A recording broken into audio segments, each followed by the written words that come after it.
Great, and I actually see that Aaron has joined us as well. That's fantastic. Hi, Aaron, do you want to give it a quick sound test? Yeah, hello, can you hear me? Yeah. Yeah. Brilliant to have you with us. Thank you. Now we cannot see you. Probably you still have your video muted, but that's okay. I'll give a first short introduction. I'll start with an introduction first and then hand it over to you, which is the main part of tonight, right? So I try not to take too much time. Yeah, sure. Thank you.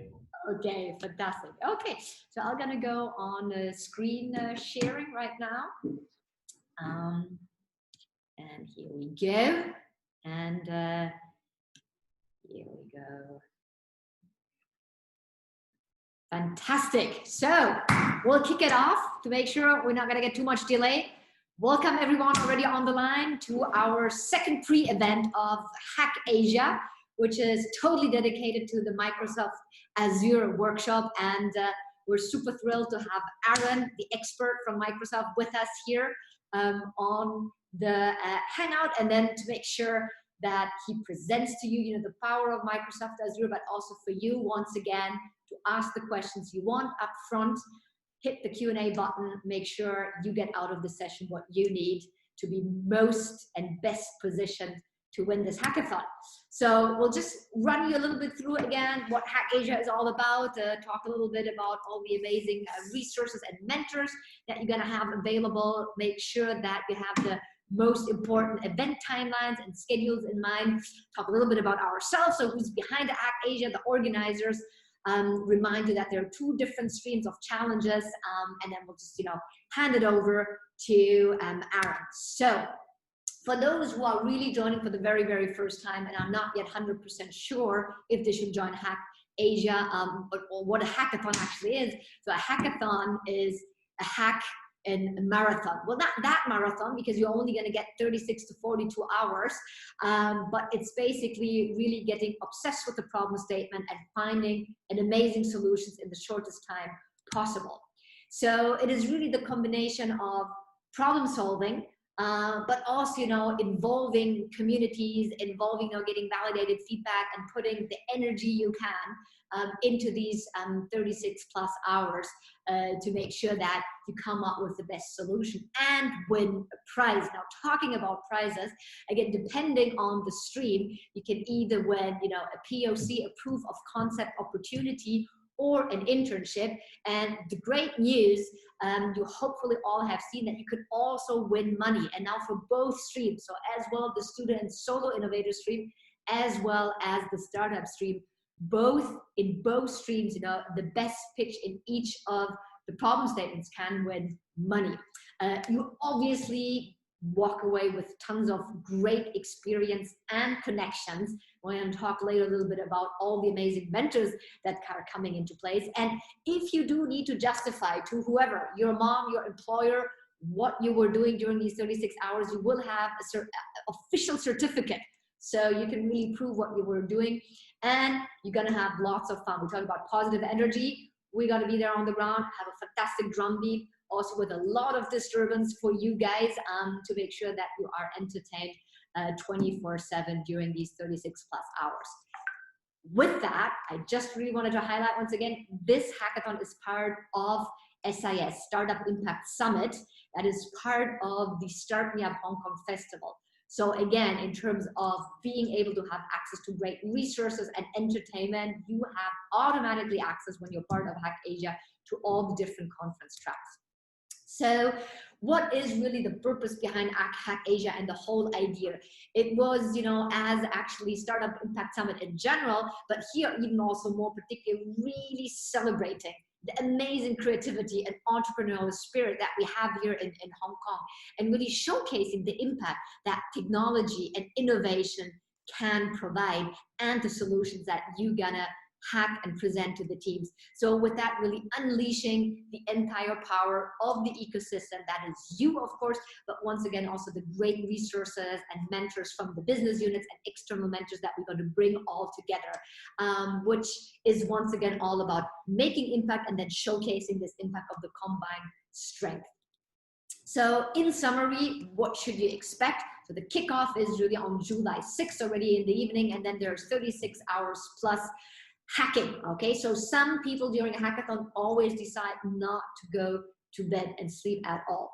There are going to be 10 challenges. We're going to talk a little bit later what these challenges are very briefly, but all the details are on the website. I really encourage you to go on the website. That's also where you sign up. And we're looking to get, approximately 270 hackers online simultaneously.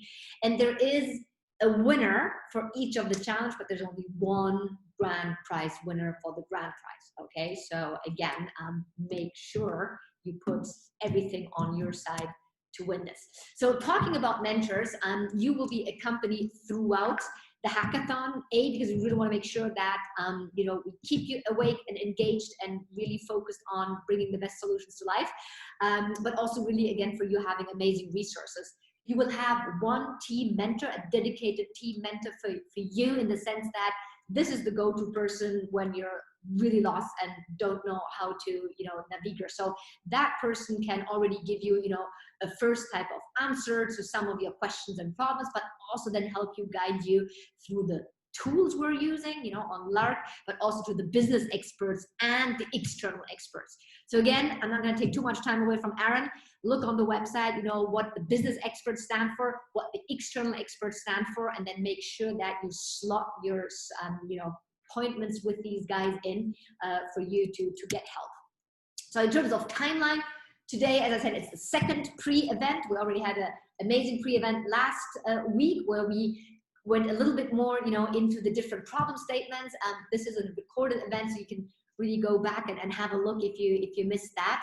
And just, remember to hit the application button and get your applications in, right? So really, without a valid application, we cannot let you be part of the hackathon. So make sure you don't forget that. And then obviously for also, all the solo innovators and students that are coming in, we do have a pre-event where it's all going to be around team building. And then already March, July, 6th in the evening, and obviously entire 7th and 8th, which is the hackathon itself. So you can see on the website as well, the overall schedule. It's going to be super, super fun-packed, information-packed, experience-packed with, tons of milestones to hit. So this is just to give you a little bit of a FOMO effect and reassurance that, this is going to be an incredible experience for you all when you join. So who's behind it? So, when we say about, Hack.Asia, so we're really thrilled that Jardines, together with all the amazing business units behind, is coming on board and is powering this Hack.Asia. So Jardines Matheson, it comprises companies in a variety of fields, and some of them are maybe a little bit better known under their brand names, right? Like the Mandarin Oriental, right? Or Dairy Farm with their different outlets. Also, in terms of distributing, Pizza Hut and Kentucky Fried Chicken are probably names that we're all very, very familiar with. So everything really in the area of furnishing, engineering, construction, transport services, land, right? Restaurants, luxury hotels, financial services, all of that is there. And on top, Jardines also brought amazing business partners such as Accenture, such as HSBC, and of course, such as Microsoft here on board to be part of providing problem statements and mentors. And very quickly, for those who don't know us, WHub, our passion is our hashtag, which is all about, startups, entrepreneurship, and the ecosystem, help you guys connect to the resources to need to thrive and to foster the growth of the entire ecosystem. So with that, some of the key persons you may want to know within the Jardines and WHub group, where you can always reach out to on top of the amazing business mentors that we have. We have Amy, Keith, and Kitty from Jardines, and here from the WHub team, myself and Felix, Graham, and Alaric. So make sure that you know how to get in touch with us if you have any questions or you're lost. So once again, join us for Hack.Asia, join the StartmeupHK Festival, join Startup Impact Summit. And before I hand it over to Aaron, just again, the very, very quick but very important reminder. So there are basically two streams. One is for startups, so for problem statements for established startups that are having a solution that then can really solve the pain points of either smooth operators, leveraging consumer insights for tenant sections, creating exceptional mobility and lifestyle experience, and bespoke experience for bespoke guests. Okay, what is important to know is the add-on that HSBC is providing is a hack that startups, as well as the second stream, the student and solo innovator stream, can have access to and solve and try to win. And so for the students and solo innovators, again, what are the different problem statements? One is ready for takeoff, retail reboot, building robust data foundations, cooking with AI and big data, and building a better world. And so once again, the add-on from HSBC applies for that stream as well. So I hope I didn't take too much time away from you, Aaron. Just want to make sure for those who are joining in for the first time to get a little bit of a background and know why they're here and why they should definitely not miss out. But with that, I would hand it over to you, Aaron, and we're really excited to get to know more about Microsoft Azure. So I'm going to stop my screen sharing so to make sure that you can share your screen now. We do have some Q&A already. While you're setting up, Aaron, and taking over control, so then Mr. Anonymous Attendee, what time specifically is the deadline of the application on Saturday? What is it, Alaric? 23 what? Okay, so it's just, before midnight, okay? So it's 11:53, 59? 59, 11:59, okay.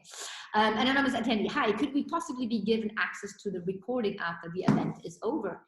Absolutely, yes. Hi, it was just mentioned that the application would close on June 20th. May I ask if there is a specific time when the application will be closed?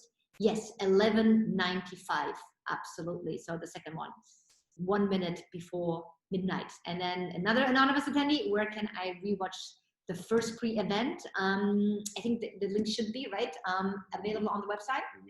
Will be, okay. I don't want to make any false promises here, but the link will be available on the website, so no worries. And then if students have an idea in the aspect made for startups to compete, can they still join? Do they need to set up a company? Well, actually, first there's one option is you try to find a startup that is applying and get recruited by them upfront. That is one opportunity. And the other one, do you need to set up a company? I think, actually, I think we are pretty flexible and pretty open for this type of setup. So, we'll make sure that, we get back to you on that. Good. Aaron, are you ready? Yes. So let me try to share my screen now. Yes. And let me know if you can see it. There should be a PowerPoint slide. Yeah. Brilliant.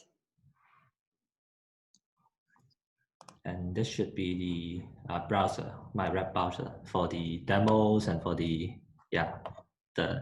purpose of the introduction. Yeah. So let me get started now. Yeah. So hi everyone. This is Aaron from Microsoft. So a little bit about myself. I'm a cloud solution architect working in Microsoft Hong Kong. So mainly I focus in the data and AI solution area.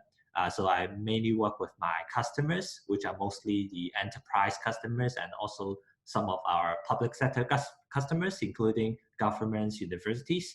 And yeah, so today I'm going to talk to you about give you all a little bit high level overview of what actually Microsoft Azure is and how you can actually leverage it for your hackathon projects.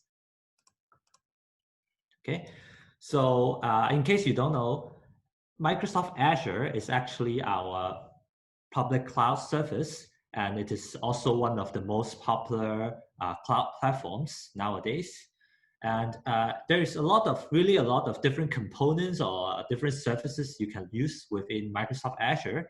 And you can see that it comprises of different options, different tools. So let's say there's a lot of different tools for you, for the developers, for you in case of how you manage your services, manage your applications. And on top of that, we also have a lot of different added or what we'll call the more advanced workloads So these are also what we call the platform services.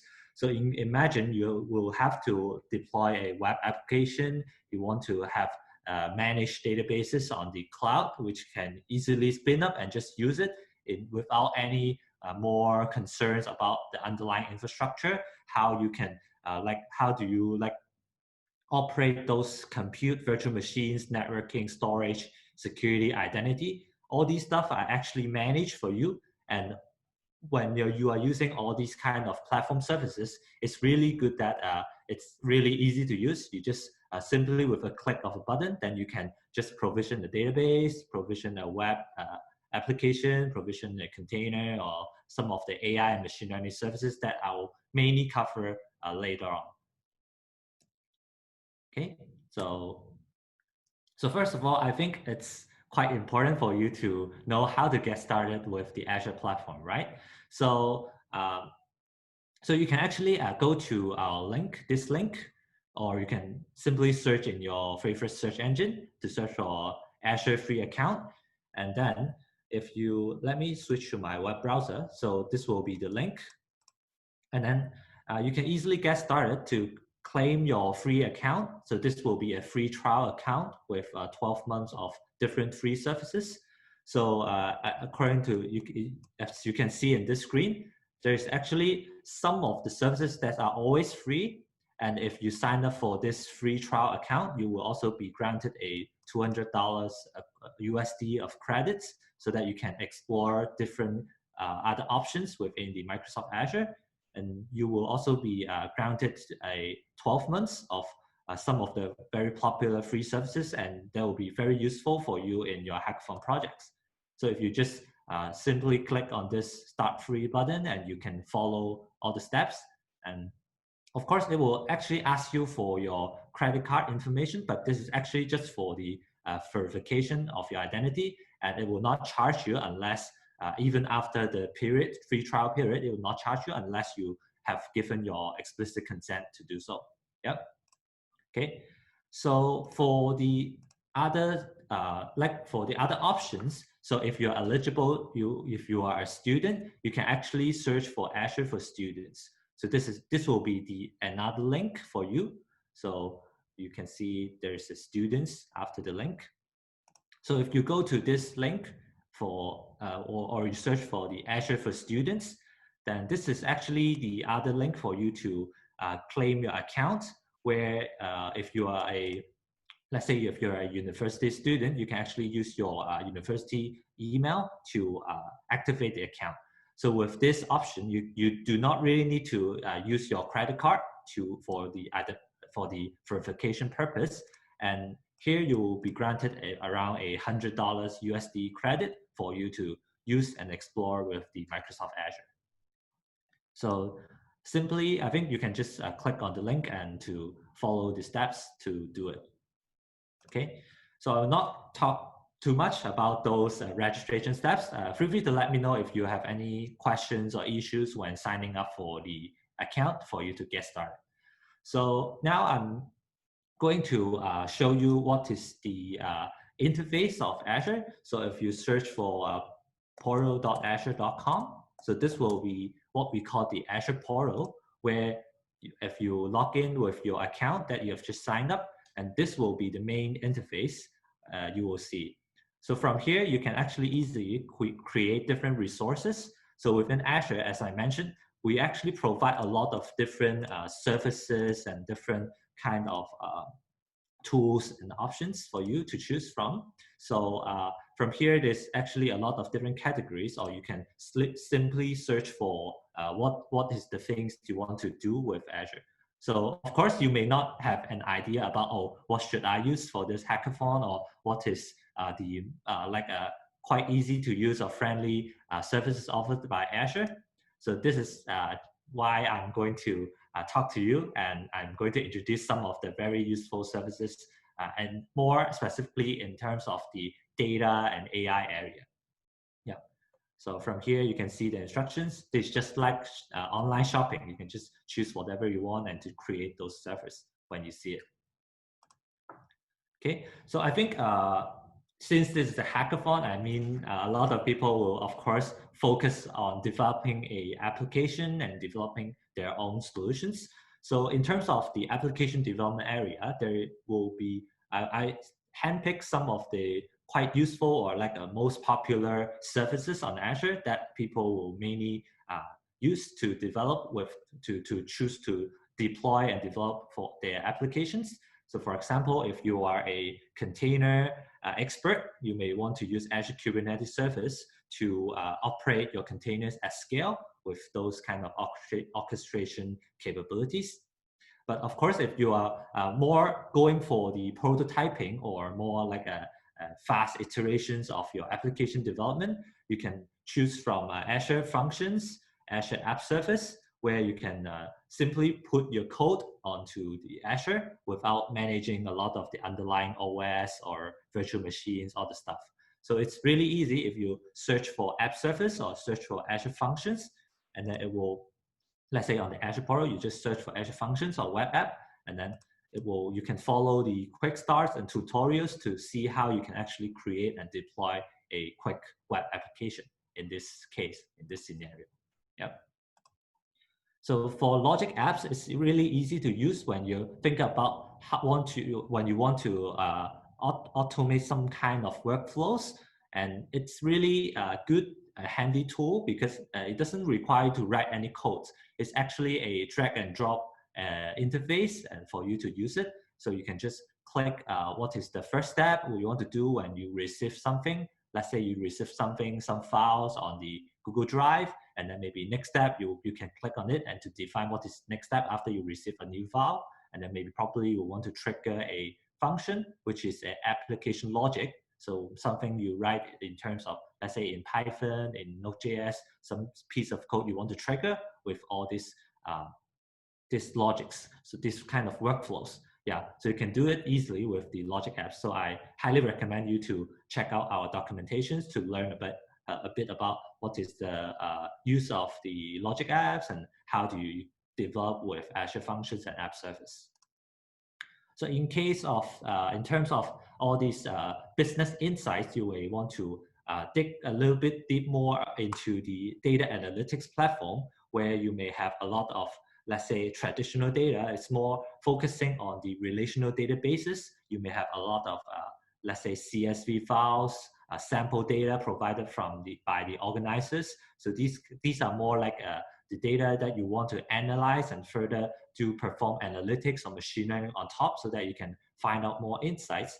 And in terms of the visualizations, more on the front end or more on the presentation layer, you may want to use something, some tools to help you to plot your graphs or make it really nice so that you can present your insights easily. So with that, you can actually look at a tool called Power BI provided by Microsoft. So this is actually a free tool. So you can just go to this link and to download the tool. So after that, you can connect to all your data sources, no matter it's a database, it's a flat file, it's some file stored in somewhere else in different applications. You can connect to it with Power BI, and then you can easily do your drag and drop to make your own visualization and charts and etc. for your presentations at the end.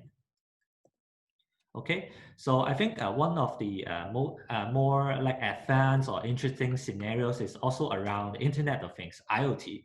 So imagine, so let's say it's like more around the retail or manufacturing scenarios. You may want to have some kind of a device connectivity and management capabilities, or you may also want to ingest all the sensor or IoT devices data to the cloud.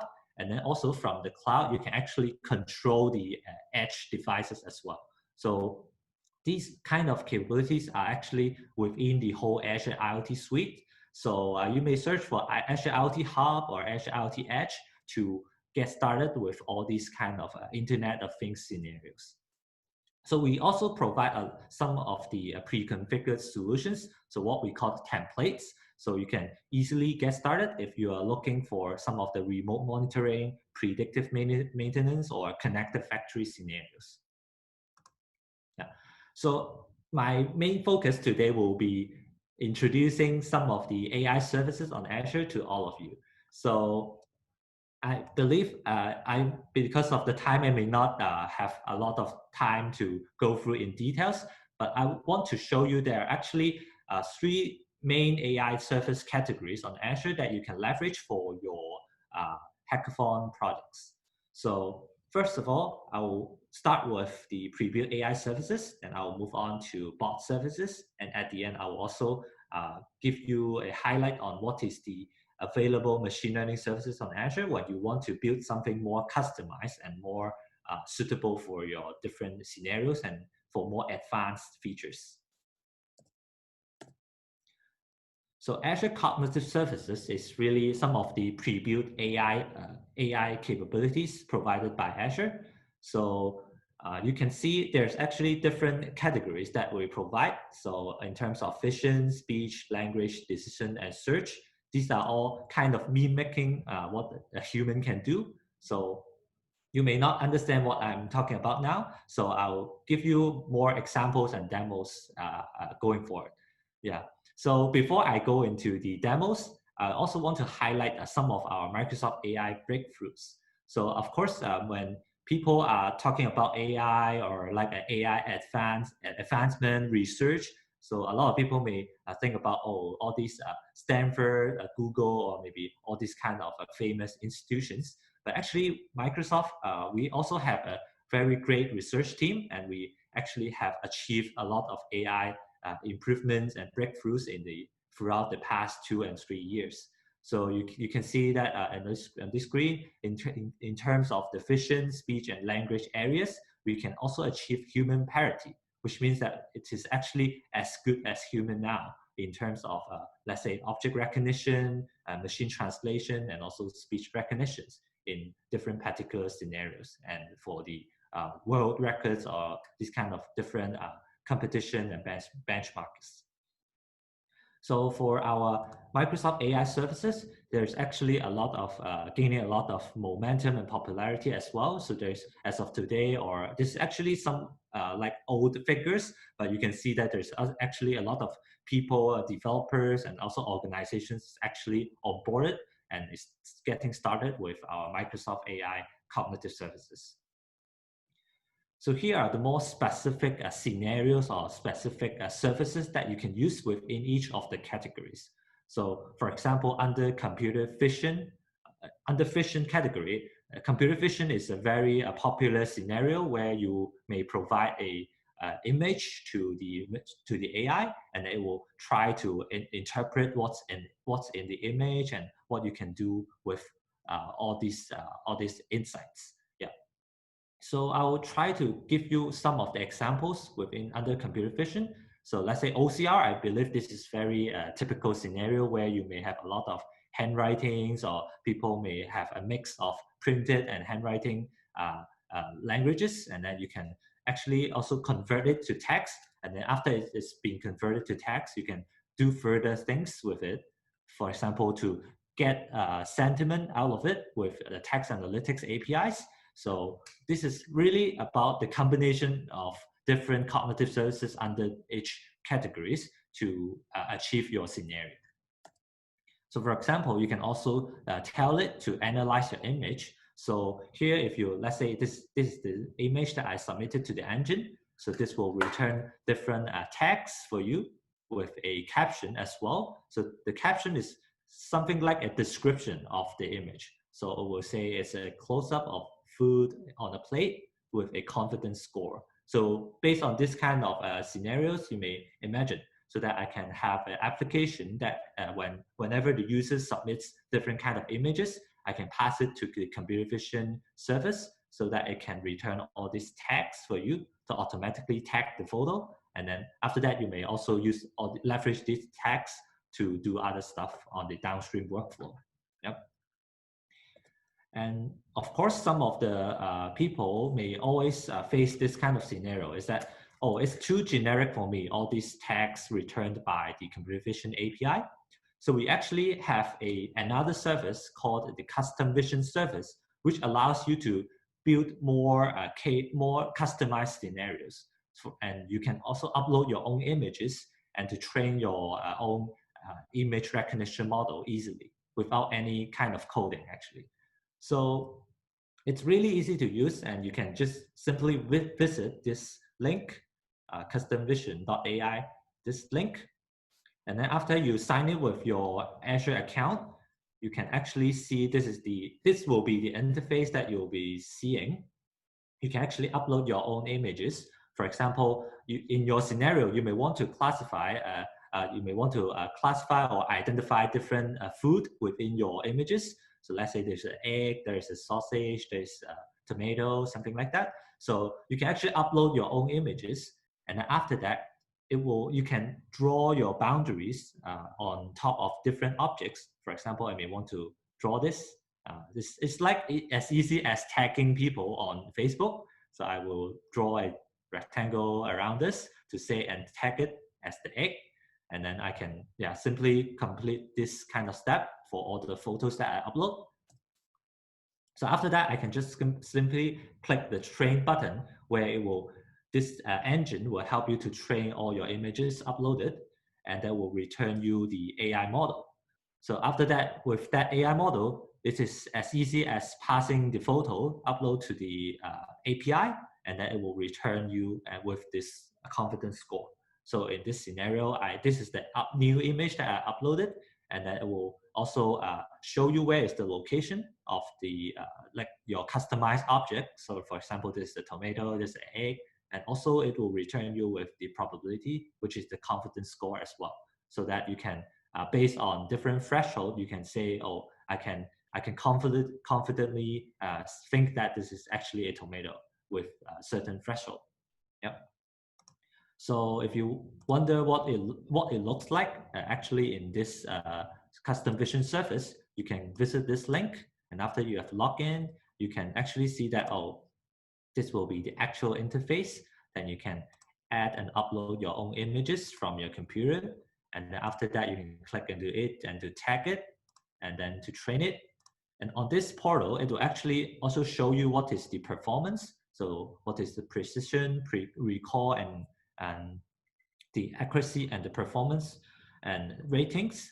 And then after that, you can also export this to the different formats. So let's say you can export this customized model into, let's say, a TensorFlow, Core ML, into different applications, so that you can develop your application with this customized model without writing any code or without being a machine learning expert yourself. So this will be a very high-level introduction of the custom vision surface. So for other kind of scenarios, we also provide face APIs so that you can do face detections, face verifications, or something like that.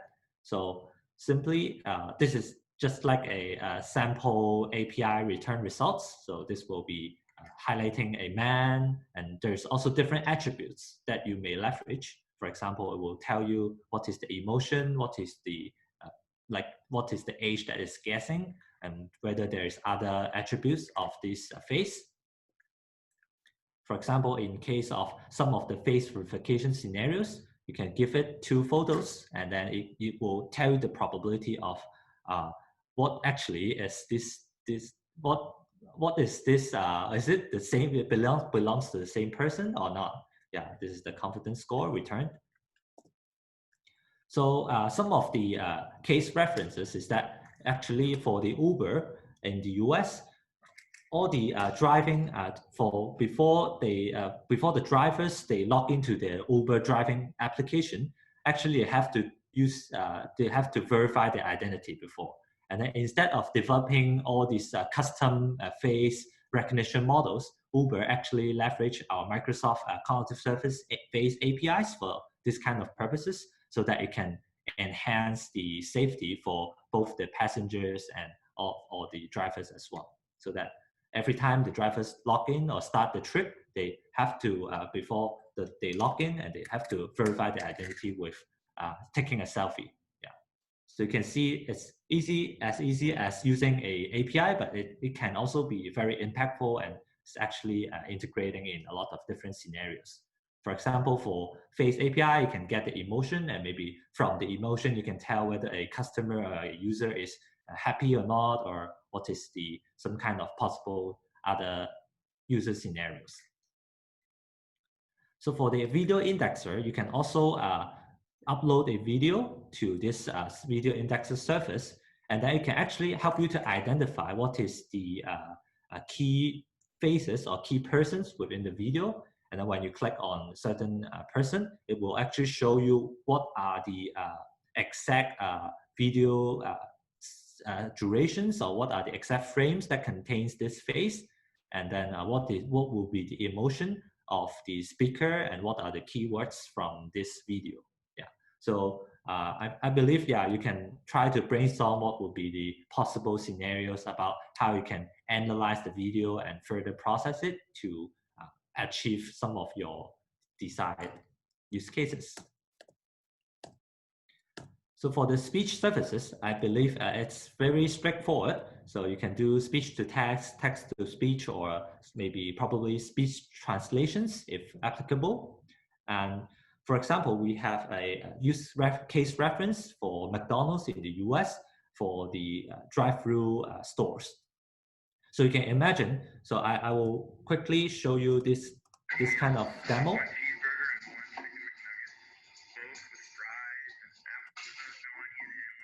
Yeah, probably you may not hear very clearly from my side, but the scenario is about when you are having the drive-through stores in the US. So it's actually, the background is very noisy because the customers actually just sit on their car, on their driver seats, and to drive into the store, and then to to order it directly from the car, so that the background noise may be a lot of different background noise, and it may be very hard for the servers to take the order. But with this kind of speech-to-text API services, they can also actually try to automate the order taking process. And from that, they actually also can leverage some of the natural language processing capabilities, so that it can also identify what the order is about as well. So you can see from this kind of words, sentences, after it's being translated from speech to text, and then from this kind of text, you can extract the entities, what are the exact orders that this customer is actually wanting to take or wanting to do the order. So for some other scenarios, it can be trying to do speaker recognition. So whether this voice belongs to somebody or not. So this can be some of the for the security or identification purposes as well. So for customized scenarios, we also offer custom speech and custom voice, so that you can also train your own customized model without any heavy coding, or without being the expert in case of this kind of AI or machine learning area for speech and language. Another scenario will be about text analytics. So after you get the text, you may want to analyze the sentiment, analyze what is the key words or key phrases, or also what is the language being detected, so that you can translate it accordingly. And with this language understanding intelligence service, what we call LUIS, this is actually the NLP service that we provide.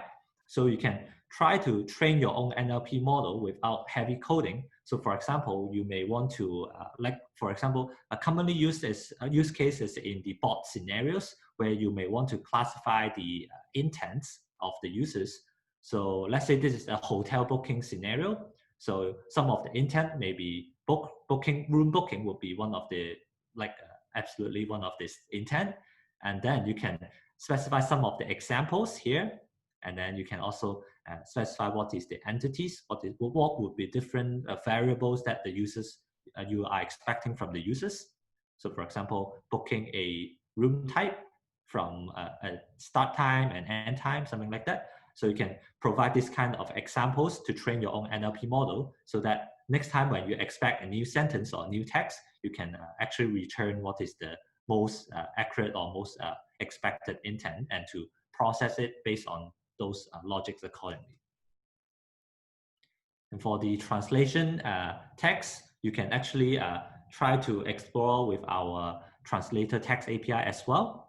So we do have a Cantonese support for this one, so that I believe this will be helpful when we are talking about some of the different localized scenarios. And we have more than 60 different languages being supported, so you can take a look and try it out on this website as well. If you try to search Bing Translator, Microsoft Translator, and you can also try it out directly on the website without any other programming efforts.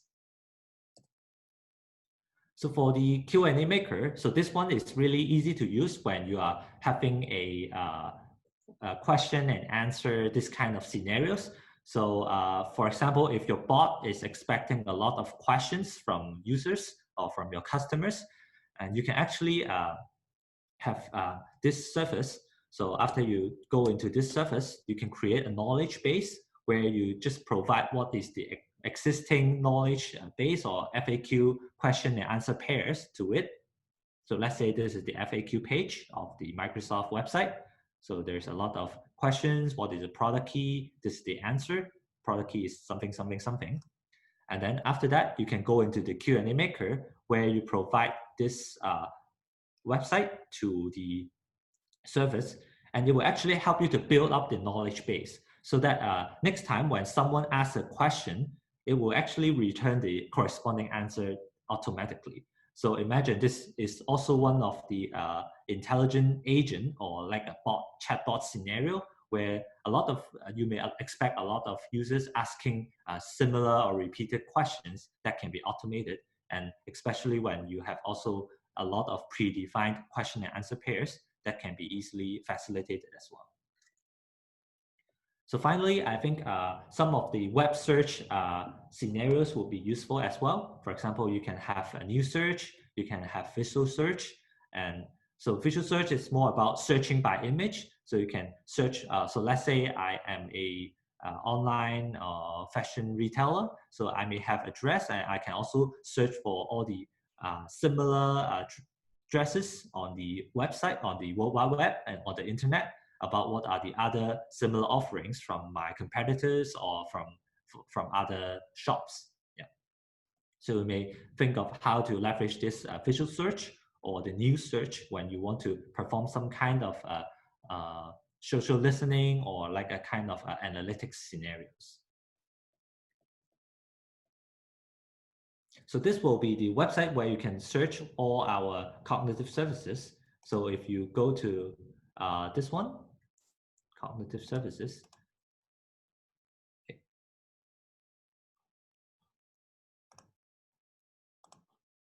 Great. Great. Thank you so much, Aaron.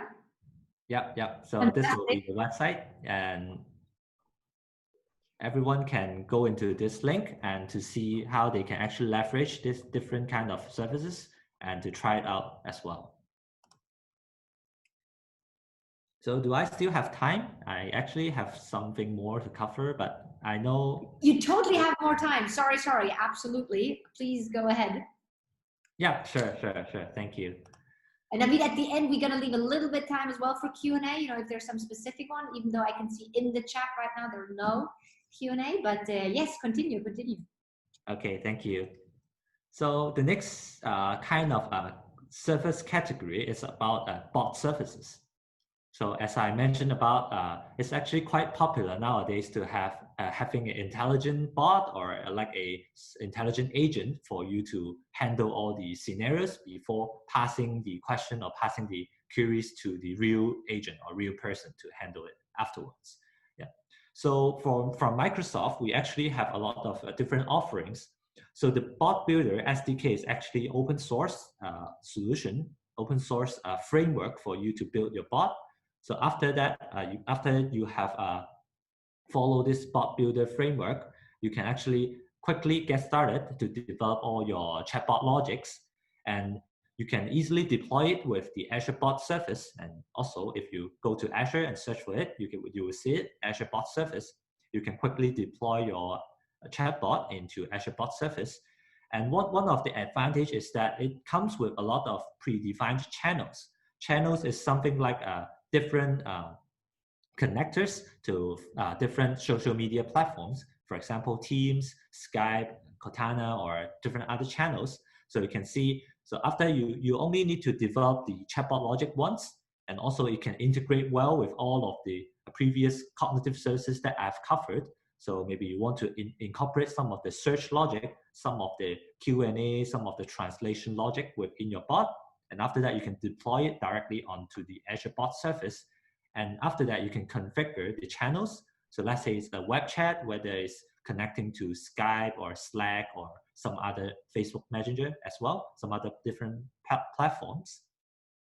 And then you can simply reuse this logic and deploy into different social media platforms. And then the users can expect the same kind of input and output expectations without a lot of different efforts or configurations to specify for different channels.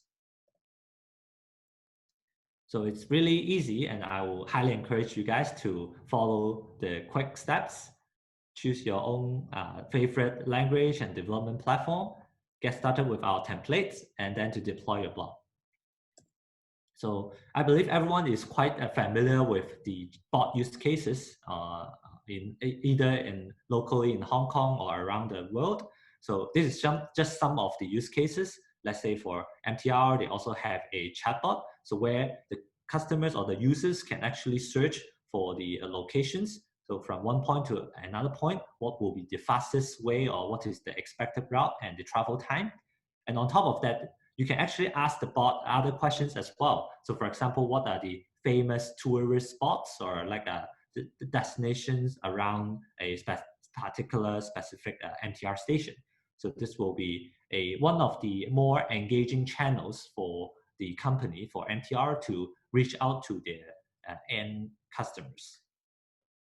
So for Cathay Pacific, they also have a bot for this kind of baggage allowance queries, because a lot of people actually call to their hotline and ask for what is the baggage allowance for different kinds of routes or different kinds of class of their tickets. So they actually build out this bot to automate a lot of question and answers, and that will save a lot of their agents' times as well.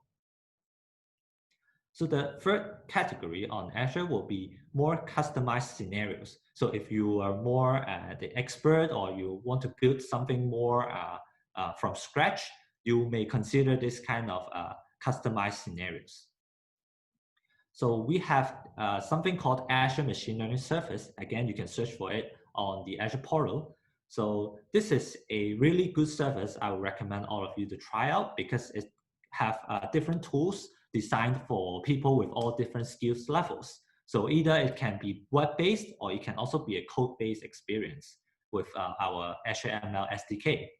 So on this Azure Machine Learning Service platform, you can actually use any of your favorite frameworks or libraries, use any of the tools to interact with it, and also a lot of different add-on options provided by Microsoft. So for example, when we say that this tool is actually designed for different people with different skill levels, you can see there's actually different options for you to build out a machine learning model. For example, you can use a drag and drop, which is a studio experience. And on the website, you can actually drag out different modules, predefined modules, and then to build out your machine learning model from scratch without any coding. And we also have an automated experience where you can simply input, give it a data file. So let's say it's a CSV file, or it's something like a Excel file to the surface. And then it will ask you for what is actually the target you are trying to predict, and what will be the type of problem that you're trying to solve. For example, is it more like a classification scenario, or is it more like a regression scenario? So it will ask you some kind of questions. So after that, you can just click and ask click through it, and then to answer its questions. And after that, it will actually automatically generate a most suitable machine learning model for you. So this is, again, a fully automated and like a no-code experience for the users. But of course, for all of the more advanced data scientists or like developers, they may want to build something from scratch on their own as well. So we will provide the notebook experience as well. So you can use the machine learning SDKs to work with different models and different trainings. And also this is actually covering the whole machine learning end-to-end life cycle. So from the data preparation to the end about testing, deployments, and automation. So it can all be covered with the Azure machine learning as well. So I highly recommend you guys again to check out this service. And we actually have a Azure AI gallery as well. So in this Azure AI gallery, it will give you a lot of different templates about how you can build different machine learning models based on different scenarios. So for example, this one is more industry focused about the retail industry. So under retail industry, there may be demand forecasting, there may be regression about the demand estimation, or maybe something else. So you can again go to this link, gallery.azure.ai, and then you can search for different templates for you to easily get started. If you don't really have a lot of ideas about what you can actually do, or what are the common use cases or scenarios that you can do with machine learning in different industries. So I can share you with some of the use cases. So ASOS, I think a lot of people may know this online retail shopping platform. So ASOS actually leverage Azure machine learning for their customers, so that whenever the shoppers visit their websites, they can actually provide the more customized, personalized recommendations on the website. So at the back end, it's actually collect all the data about the user behaviors. Let's say what are the user clicks, or what are the ratings they provide to the items, or what are the past purchase history of all the shoppers. And then after that, they will train it with the Azure machine learning service to train different kind of models. So let's say company, they may do different clusterings for to identify people with similar attributes. And then after that, they will deploy this model into Azure Kubernetes service, so that this will be a endpoint for the website to call it. Whenever the shoppers visit the website, it can trigger a real-time prediction, and then to return what are the recommended products to show or to display to the shoppers or to the users. Yeah. So you can imagine this will be helpful for you guys to think about what are the most use cases for some of the projects or ideas. So at the end, I will also try to introduce some of the AI infrastructure as well. So we do have different virtual machines so on the Azure. So if you do not want to use something like Azure Machine Learning Service, which is managed or like which is provided with some of the add-on features, you may also provision a VM from scratch. So let's say it's a CPU, GPU, or even FPGAs for you to train your own customized models. And we do have some templates for the VMs. Let's say this data science virtual machines, DSVMs, it actually comes with a lot of tools being pre-installed into the virtual machine, so that you don't really need to waste a lot of time about configuring the environment, and you can just download it, click provision it, and get started with your development. And this will be a good option, I would say, for in case when you wonder what is the scenario where you need a VM, but rather why not just use an Azure Machine Learning Service? Yeah. So for VMs, you can have more control. So let's say you would like to install something in the OS, or maybe you want to configure the environment in a more customizable way. So this will be some of the good choice or some options for you as well. So in case you want to have a database to be provisioned without managing a lot of different stuff, so we actually have a lot of different managed database services on Azure. So be it SQL Server, PostgreSQL, MySQL, MariaDB, and also Cosmos DB is actually one of our popular NoSQL services, where you can treat it as a MongoDB, and then you can just use it like a MongoDB. So in short, yeah. So I think one of the key things I would like to highlight is that Microsoft Azure is actually a very open and flexible platform where you can just use something that you like. Yeah, no matter it's different deep learning frameworks, different kind of machine learning models or tools.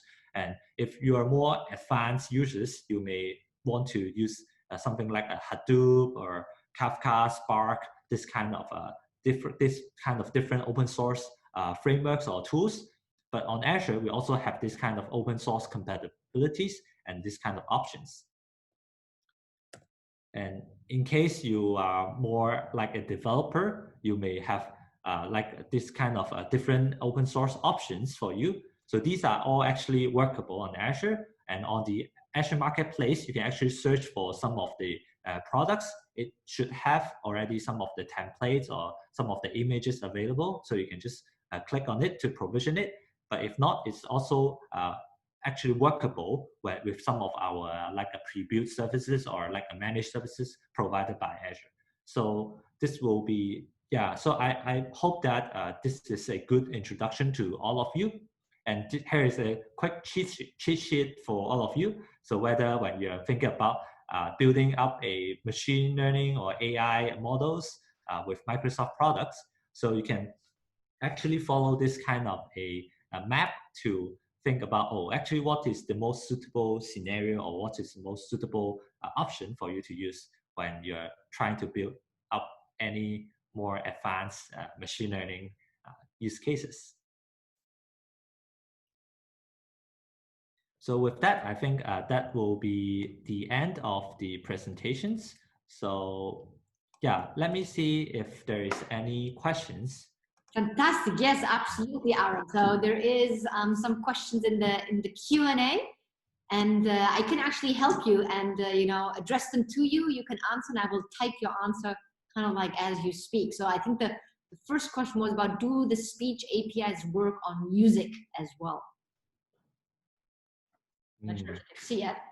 Yeah, that's a great question. So thank you for the question. So the speech services, I would say, is more about the human languages. So unfortunately, it's more about how we can translate it into text or translate it from text into speech. So I think that's an interesting question. So when you think about musics or different stuff, I believe it's more relevant to those kind of machine learning scenarios where you can treat this as some kind of you can digitize this kind of information. So these are the waves, and then you can, based on the sound waves or this kind of different frequencies, and to try to predict something out of it from data. So I'm not sure what kind of scenario you are trying to achieve, but the short answer is that the speech service is more towards the human speech. And I would say for some kind of music scenario, it will you may consider to build out your own machine learning model using Azure Machine Learning Service. Great, thank you. Then we have a couple of questions about you know, getting access to the free Azure account, and I think two attendees here tried with their university email, so HKU was even spelled out here, and it didn't work. Do you think you know where the problem lies? This one, I'm not really sure about this question. Yeah, so probably I may have to check it and to get back on this question. Okay, so yeah, sorry about that. Yeah, but yeah, I believe you can try for the other option. So just try for the free account but not the student option if you have a credit card. Yeah, so I believe that will be another quick option for you to quickly get started without like having a lot of problem into getting this kind of like sign up issues. But let me try to see what is the possible problem and to get back on all of you. Okay, very good. Yes, you can always reach out at you know, hackathon@WHub.io, and we're going to post the answers there as well. Are all data stored in Azure encrypted? Is another question. Yes. So the short and quick answer is yes. So this is actually everything on Azure is actually being encrypted, stored, and encrypted at rest. So you don't really have to concern about this, because I think a lot of our customers or a lot of the users also have this kind of questions around security, and that's why we want to ensure that you can actually have this kind of data security on Azure, and also for data encryption in transit as well. Yeah. Great. There's another question, and maybe, I don't know, the answer is somewhere on the Microsoft Azure website, but how is the pricing for Azure ML Studio? The free dev test only allows 2 hours of computing.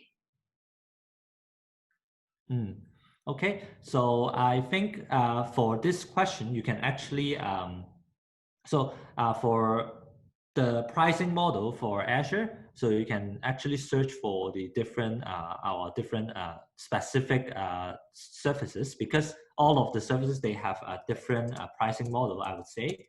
So for example, if you want to see what is the pricing model for Azure Machine Learning or Machine Learning Studio, and you can actually search for this product page, and then when you go to the pricing page, it will bring you to this pricing details page, where you can actually see what are the different options that you can have, different pricing tiers, and then under the different pricing tiers, it will actually explain what is the charge for different tiers, or what is the charging model is like.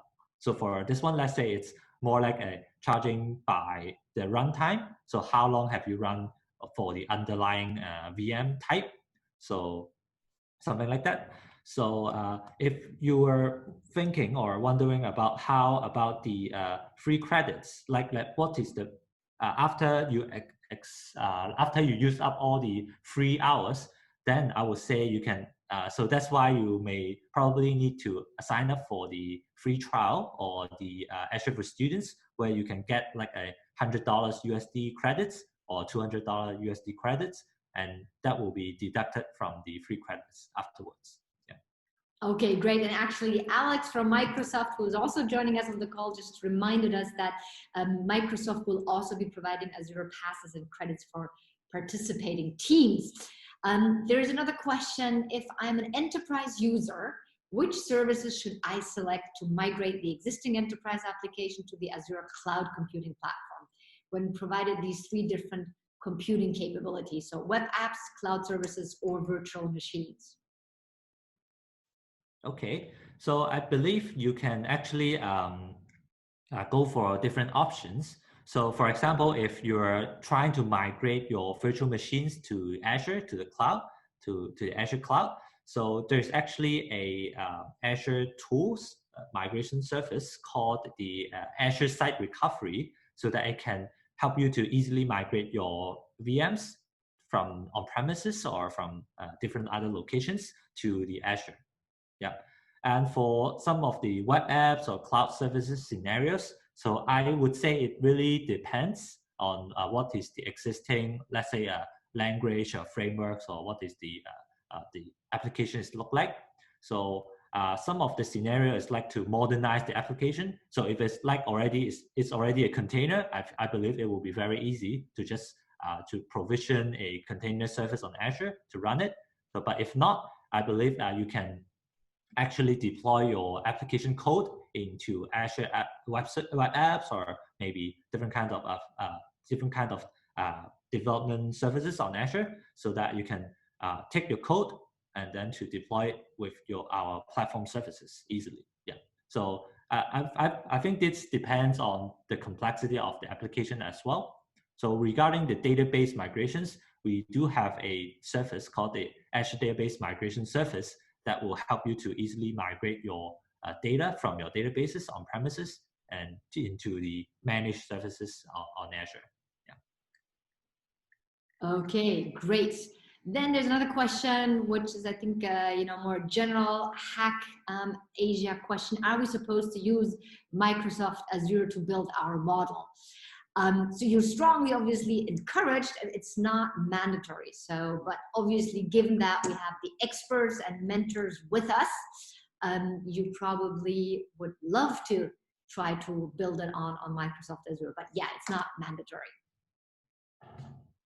Okay, so what is the other question?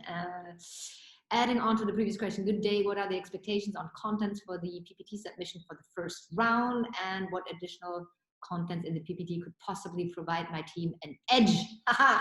Asking in regards to the student solo innovators team. Yes, so I previously replied already, for the startup and the student solo innovation team, what we really want to understand is that you understood the problem statement, that you took the time to really think it through, and then with that, give us an idea, how your solution will exactly address and target the pain points, right?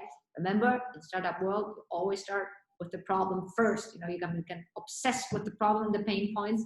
You show that you have clearly understood them and captured them, and you'll build your solution to address them, and you would mention why you think this solution addresses them and addresses them in a way superior way for whatever is already out there in the market. Okay, so for the startup stream, then on top, we really want to understand better who the team is, your experiences, your skills, and your passion. Also for the students, of course, why you're in this. This is going to be very, very important for the first application round. Now, what should I be aware of when running a business application on a virtual machine? I think, Aaron, that goes a little bit back to you then again. Should I be aware of using virtual machines to store application data? Okay, yeah, thank you for the question. So I think there is some different kinds of concerns when you are trying to run your application on a VM.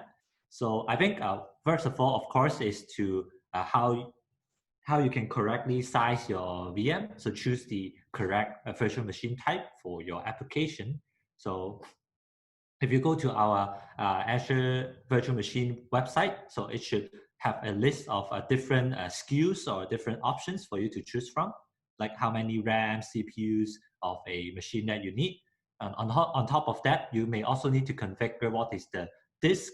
So what is the size of disk? What is the type of the disk you will need to use for your virtual machine? So after that, there may also be some kind of networking considerations, and there is a lot of different complexity on top of a virtual machine, because for virtual machines, it's provided as something what we call the infrastructure as a service, where we manage all the hardwares, but something on top, more on top of the OS layer or something beyond. It's more like a end user's responsibility or their own options to manage all the different stuff on top. But I would believe that for the second question about whether you are using your virtual machines to store your data, that's a good question, because as I mentioned before, when you are using virtual machines to store your data, the data is actually stored in the disk that you choose, and then you have to you have to manage the operation, something like a backup, or maybe something like correctly sizing your disk, or maybe like monitoring all these IOPS, something like that, for etc. So there will be a lot of different complex considerations. So I would highly encourage everyone to start with our platform services, where it's like Microsoft is actually managing a lot of the underlying stuff, and you can just simply provision the service, like provision a database, provision a web app, something like that, and then you can just simply use it without a lot of different kind of complex considerations. Yeah, so I hope this is a good direction for the question. Yeah, this may not be too detailed, but yeah, I hope it helps. Yeah, thank you. Great. So there's another question about, can we use Office 365 and Azure to license Office? To be honest, I'm not quite sure about this kind of licensing question. So I believe this may be better to reach out or to like pass to our Microsoft sales representatives for this kind of questions. Yeah, thank you. Very good. Okay, sent. Okay, then there's another question. Mark is asking, as a student solo applicant, would I be able, well, no, yeah, would I apply, or I guess, would I be able to apply for a startup challenge in hopes to be taken up by an existing team? Well, unfortunately not, but what we would strongly encourage you is already apply as a solo innovator. Shoot us an email, and we could always help promote your application to any of the participating teams to see if they would love to take you on board. Okay, so we can do kind of like recruiting on the spot. So sign up as a solo applicant and shoot us a message at hackathon@WHub.io, so we make sure that we pass this information on. So what is the next one? Let me see. How do I pronounce Microsoft Azure? Okay, that is actually an excellent question. I was asking myself the same question because I think I pronounced it like throughout the webinar the French way. I said Microsoft Azure. Aaron, how do you pronounce Microsoft Azure? Yeah, I think this is a very common question from all of the people around. Yeah, I think it really depends on the accents or what's the preferred way of pronouncing it. I think officially, or what I would say is most people will pronounce it at Microsoft Azure. Yeah. Okay. So, yeah, but yeah, I feel free to pronounce it any way you want. Yeah, that should not be a problem. Yeah. Fantastic. So the machine learning will recognize both ways, right? Yeah, definitely. Okay, thanks for holding this. I'm wondering, what is the expectation of the brief solution slide in the sign-up application? I love it. You know, everybody's trying to get unfair advantages and perks and get information or help you on the spot fill in your application, right? Just general analysis and approach to the problem. So again, as I kind of probably repeat myself, is the more specific you can be to help us really understand that you fully grasp the problem statement. And, you know, with that, once again, show the direct linkage to where you think your solution should go, the better. So the more, you know, specific you can be, the better it is. Very often say, in general, you know, don't make the mistake between, you know, addressable market and solving a problem for the world versus starting very narrowly focused at the very beginning to really understand, you know, what type of elements of your solution are going to really make a difference, and then you can scale it to the world afterwards. Okay, so I hope this is helpful, but again, don't be, I mean, net, don't be too fluffy and general. Okay, so when do we receive the passes to access paid services on Azure? Azure, will it be provided in advance prior to the competition or on the day of the competition?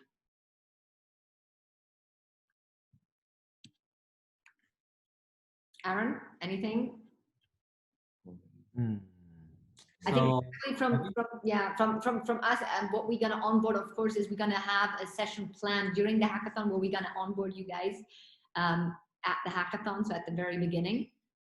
So again, don't I think probably at this point in time, don't be too worried about that. Okay, so that's actually part also of the Monday evening session.